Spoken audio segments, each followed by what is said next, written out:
Hello and welcome to The Dish with Liz. My name is Liz Rodriguez. I'm a registered dietitian here to answer your most pressing nutritional questions. So let's get right to it. Mary from Heartland, Vermont wrote, and she said this: I love my smoothies, but after reading something about raw kale being dangerous to the thyroid, I'm leery of eating it raw. I have two concerns. While the recipes for green smoothies are prolific, I don't see anything about rotating greens. For a while, I was drinking kale smoothies at least once a day. The other concern, is there really anything to this whole fear? Thanks for any light you can shed, Mary. Hi Mary, thanks for your question. I'm really glad the topic of crucifers came up because I want to clear the air on my previous recommendations. This is your nerd alert because I am going to get pretty geeky here for a minute. First, let's define cruciferous or brassica veggies as plants in the Cruciferae family, including broccoli, cauliflower, cabbage, Brussels sprouts, collards, and kale, just to name a few. You see, at one time I would have recommended including crucifers into most meals due to their potent anti-cancer and anti-inflammatory properties. In fact, when I began my journey, part of my nutrition prescription was to chop up watercress really finely and to consume 2 tablespoons of that a day, in addition to crucifers in my smoothies, soups, and with meals. The best way to reap the benefits of crucifers is to consume them in raw or blended form, because cruciferous veggies contain cells called glucosinolates. These cells are broken apart by chewing, cutting, blending, and pulverizing. These actions activate an enzyme called myrosinase, which then yields a byproduct called isothiocyanates, or ITCs.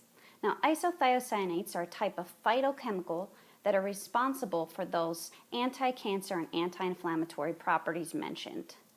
Myrosinase is a heat-sensitive enzyme, so the heat can destroy its ability to function.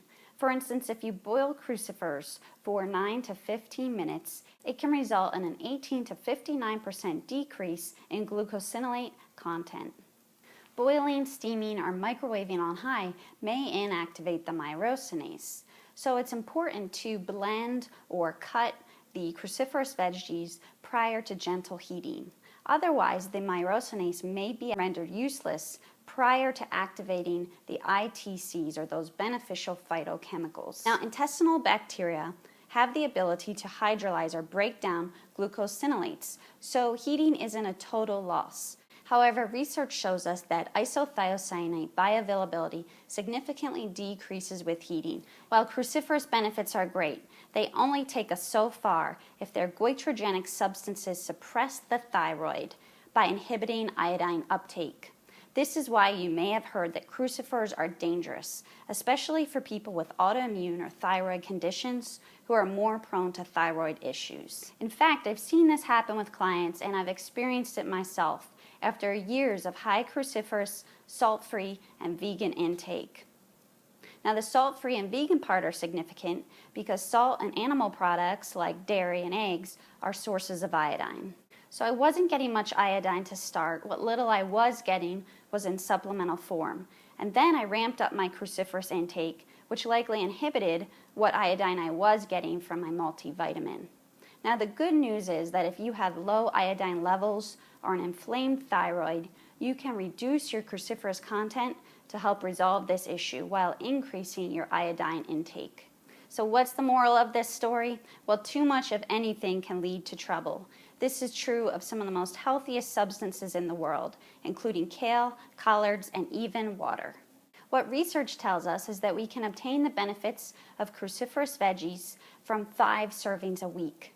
Keep in mind that 1/2 cup of veggies is about 1 serving of crucifers. So if you make a smoothie with 2 cups of kale, you're getting about 4 servings. If you already have thyroid issues, then 5 servings of cruciferous veggies in 1 week may be too much. The best way to determine this is to have your thyroid and iodine levels checked and to monitor your symptoms with the food and symptom log or diary. In regards to food sensitivities and rotating goitrogenic foods, there's good reason behind this. Anytime we consume a lot of one ingredient over and over again, we're setting ourselves up and we're making ourselves more prone to develop a food sensitivity against that particular food.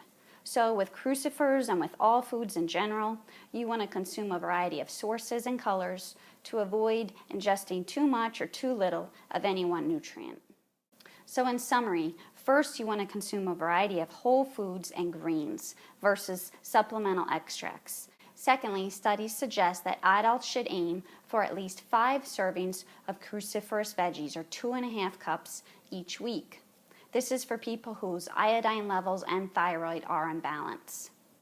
Thirdly, if you have an autoimmune or thyroid condition, I suggest consuming 5 or less servings of cruciferous veggies each week. And when you do, cook them gently to help reduce goitrogen content. Also, discuss this with your doctor based on your medical history. Mary, I hope this video helps to address your concerns. Thanks for bringing this important topic to surface.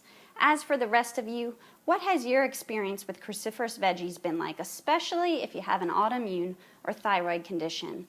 I'd love to continue this discussion in the comments below.